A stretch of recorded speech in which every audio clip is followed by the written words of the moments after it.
சென்னை எழும்பூர் அருகே பூந்தமல்லி நெடுஞ்சாலையில் சென்று கொண்டிருந்த கார் திடீரென தீப்பிடித்து எரிந்ததால் பரபரப்பு ஏற்பட்டது. கூடுதல் தகவல்களை செய்தியாளர் சசிதரன் வழங்க நாம் கேட்கலாம். வணக்கம் சசிதரன், இந்த சம்பவத்தின் முழு பின்னணியை பதிவு பண்ணுங்க.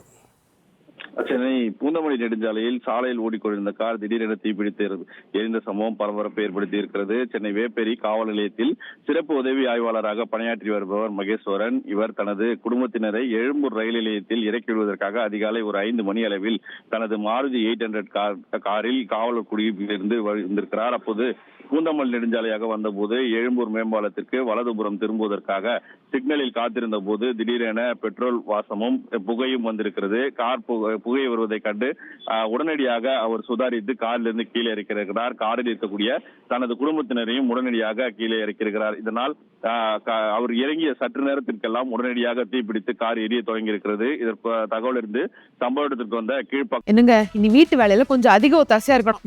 வேலை கிடைச்சிட்டா? வேலையா? நான் பாஸ் ஆகணும்னு நினைக்கிறேன். எப்படி? பாஸ் வாலா. Be the boss.